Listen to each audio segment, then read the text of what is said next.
ज्ञानी शूरवीर योद्धा महान धर्मासाठी दिलं बलिदान.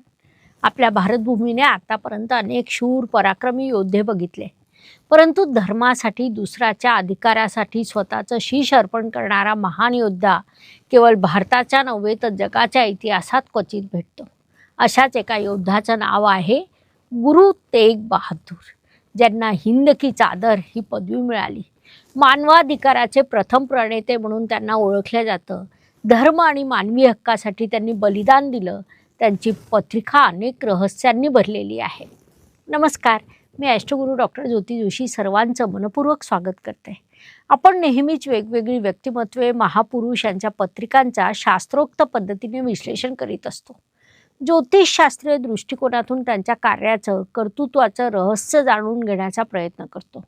आज आपण शीख धर्माचे गुरु, महान योद्धा, ज्ञानी, विद्वान कवी गुरु तेग बहादूर यांच्या पत्रिकेचा अभ्यास करणार आहोत. पत्रिकेतील ग्रहयोग समजून घेऊन त्यांच्या कर्तृत्वाचं रहस्य उलगडण्याचा प्रयत्न करणार आहोत. म्हणून आजच्या भागाला शेवटपर्यंत बघा. माहिती आवडल्यास व्हिडिओला लाईक, शेअर, सबस्क्राईब करा आणि बेल आयकॉन ऑन करा.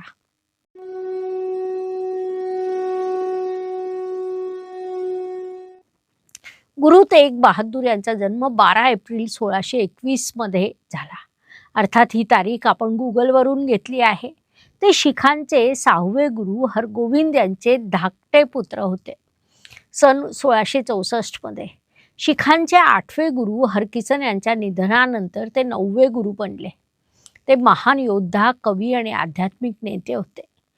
कर्तारपूरच्या युद्धात खानचा पराभव केल्यानंतर त्यांना तेग बहादूर म्हणजे शूर तलवारीचे स्वामी हे नाव मिळालं. त्यांची शिकवण दैवी ज्ञान, नम्रता, वैश्विक बंधुत्व आणि आंतरिक शांतीवर आधारित आहे. त्यांचे अनेक स्तोत्रे शीख धर्माचा पवित्र ग्रंथ गुरु ग्रंथ साहिबमध्ये समाविष्ट करण्यात आलेले आहेत. धर्म आणि मानवी हक्कासाठी दिलेल्या बलिदानामुळे त्यांना हिंद की चादर असे गौरवास्पद बिरुद मिळाले. या पत्रिकेचं रहस्य सांगण्याचा प्रयत्न जर आपण केला तर सर्वप्रथम सूर्य मेष राशीत उच्चीचा आहे. त्याग, निडरता, अन्यायासमोर कधीच न वाकणारा स्वभाव त्यांचा होता. सूर्य उच्च म्हणजे तेज जास्त, परंतु त्याग देखील तेवढाच मोठा. या पत्रिकेतील दुसरा महत्त्वाचा योग म्हणजे मंगळ स्वराशीचा, राहूच्या युतीत आणि अष्टम स्थानात, ज्याला ज्योतिषीय भाषेत अंगारक योग देखील म्हटलं जातं. म्हणजे ज्योतिष नियमानुसार मंगळ आणि राहू यांचा संबंध आला असता अंगारक योग तयार होतो. या अशुभ योगामुळे त्यांच्या आयुष्यात संकटाची मालिका होती. जीवावर बेतणाऱ्या परीक्षा त्यांनी दिल्या, परंतु संघर्षानंतर ते अमर होऊन गेले. अंगारक योग म्हणजे दडपशाही विरुद्ध उभी राहिलेली ज्वाला असं देखील आपण म्हणू शकतो. पत्रिकेतील अजून एक महत्त्वाचा योग म्हणजे बुध ग्रह शुक्राच्या वृषभ राशीत विराजमान आहे, ज्यामुळे त्यांची वाणी अत्यंत प्रभावी होती. शब्द हेच त्यांचे शस्त्र होते. त्यांची भाषण कला, त्यांचं वक्तृत्व हे आध्यात्मिक, तत्वज्ञानी आणि न्यायपूर्ण शैलीचं होतं. त्यांचे शब्द म्हणजे जणू वेद ग्रंथाची घोषणा होती. लोकांना सत्यासाठी उभं करणारी ऊर्जा त्यांच्यात होती. याशिवाय बुध आणि गुरु ग्रहाची युती हा देखील त्यांच्या पत्रिकेतील अत्यंत महत्त्वाचा योग आहे. जसं आपल्याला माहिती आहे की बुध म्हणजे प्राथमिक बुद्धिमत्ता आणि गुरु म्हणजे ज्ञान होय. पत्रिकेतील बुध आणि गुरु युतीमुळे ते धार्मिक तत्वज्ञानामध्ये अत्यंत पारंगत होते.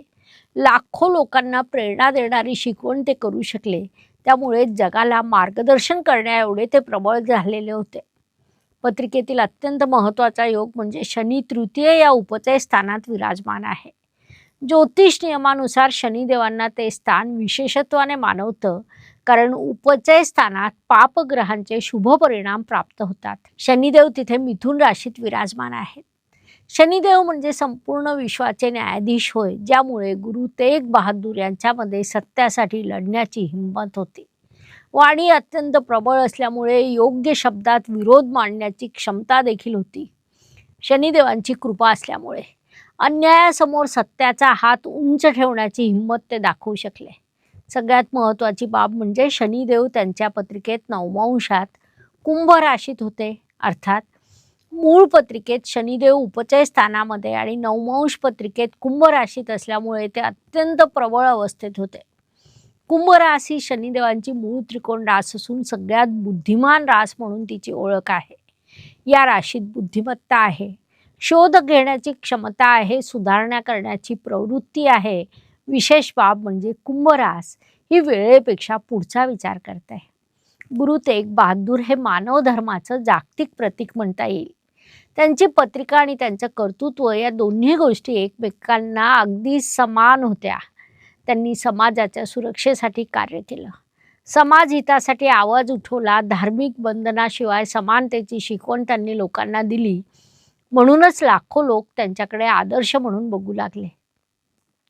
औरंगजेब त्यांना म्हणाला, इस्लाम स्वीकार नाही तर मृत्यू स्वीकार. त्यावर गुरु तेग बहादूर त्यांना म्हणाले, शीश कटा सकते है पर केश नहीं. त्यांची ही घोषणा म्हणजे मानवाधिकाराची सर्वात मोठी प्रतिज्ञा होती. औरंगजेबाने जनतेसमोर त्यांचा शिरच्छेद केला. त्यांचा मृत्यू झाला कारण चंद्राच्या 64व्या नवमांशात हा फसवणूक आणि हिंसक मृत्यूयोग त्यांच्या बाबतीत दिसत होता. अर्थात शरीराने ते पडले परंतु विचाराने उभे राहिले. चंद्राच्या 64व्या नवमांशात राहू ग्रह होता आणि राहूच्या महादशेत ही घटना घडली होती. त्यांच्या बलिदानामुळे समाज अक्षरशः पेटून उठला. इस्लामिक अत्याचाराविरुद्ध संघर्ष वाढला. शीख साम्राज्याचा पाया मजबूत झाला. लाखो लोकांमध्ये स्वातंत्र्याची ज्वाला उभी राहिली. आपल्याला स्वातंत्र्य एका दिवसात नाही मिळालं, तर ते अशा अमर बलिदानांनी घडवल्या गेलं. या पत्रिकेचा जर निष्कर्ष सांगायचा झाला तर उच्च राशीतील रवीने त्यांना नेतृत्व दिलं, तेज दिलं, त्यांचं बलिदान देखील गेलं. मंगळ राहू युतीने त्यांच्यासाठी संघर्ष निर्माण केला, अन्यायाविरुद्ध लढण्याचं सामर्थ्य दिलं. वृषभ राशीतील बुधाने प्रभावी वाणी दिली, धार्मिक विचार दिला. बुध गुरु युतीने आध्यात्मिक मार्गदर्शक म्हणून त्यांची भूमिका तयार केली. तृतीय स्थानातील मिथुनेच्या शनिदेवांनी सत्यासाठी त्यांचा निर्भय आवाज दिला, तर नवमांशातील कुंभ राशीच्या शनिदेवांनी त्यांना मानवतेचं रक्षक बनवलं. आणि चंद्राच्या 64व्या नवमांशात त्यांचा हिंसक मृत्यू जरी झालेला असला तरी त्यांना अमरत्व प्राप्त झालं. त्यांनी स्वतःसाठी नाही तर दुसऱ्याच्या हक्कासाठी मरण पत्करलं. धर्माच्या शाश्वत मूल्यांसाठी स्वतःचं शीश अर्पण करणारे हिंद की चादर म्हणजे गुरु तेग बहादूर होय. मानवतेला धर्म देणं म्हणजे त्यांच्या जगण्याचा अधिकार देणं होय. प्रणाम त्या अमर तेजाला, प्रणाम मानवतेच्या प्रणेतेला. आता एक छोटासा प्रश्न तुमच्यासाठी. मानव अधिकारांसाठी स्वतःचं बलिदान देणारा इतिहासातील असा दुसरा कोणता नायक तुम्हाला माहिती आहे? तुमचं उत्तर कमेंटमध्ये नक्की लिहा. तसंच याआधी गुरु तेग बहादूर यांच्या बलिदानाविषयी तुम्हाला माहिती होती का? अजून एक छोटासा प्रश्न. आजच्या काळात सत्यासाठी उभं राहण्याची शक्ती आपल्यामध्ये कितपत आहे? तुमचं उत्तर कमेंटमध्ये नक्की लिहा. मेष राशीतील उच्चीचा सूर्य, संघर्ष देणारा अंगारक योग, इतिहासात अमर झालेली ही पत्रिका. गुरु तेग बहादूर यांच्या पत्रिकेचं हे अविश्वसनीय रहस्य आज आपण समजून घेतलं. ज्योतिष अभ्यासकांनी अशा विविध पत्रिका नक्कीच अभ्यासल्या पाहिजे. मानवतेच्या हक्कासाठी या गुरूंनी आपलं शीश दिलं आणि त्यांना हिंद की चादर का म्हटलं जातं याचं संपूर्ण सत्य आपल्याला ज्योतिषशास्त्र सांगत आहे. मंगळ राहू अंगारक योग, अन्यायाविरुद्ध उभी राहणारी ज्वाला, ही ज्वाला म्हणजे गुरु तेग बहादूर होय. त्यांच्याविषयी तुमचे विचार कमेंटमध्ये नक्की सांगा. अशा प्रकारे गुरु तेग बहादूर यांच्या पत्रिकेचं विश्लेषण करण्यासाठी एवढी माहिती पुरेशी आहे. पुढील भागात नवीन माहितीसह आपण नक्की भेटूया.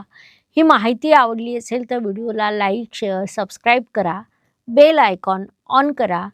धन्यवाद. शुभम भवतु. जय ज्योतिष. नमस्कार. शास्त्राचा अभ्यास करण्यासाठी माझी मराठीतून 11, हिंदीतून 2 अशी पुस्तकं प्रकाशित झाली आहे.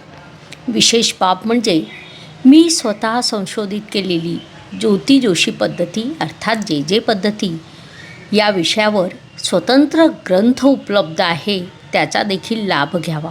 यूट्यूबची कार्यप्रणाली ही मुख्यतः लाईक, शेअर आणि सबस्क्राईबवर चालते. Please like, share and subscribe the channel. धन्यवाद. शुभम भवतु. जय ज्योतिष.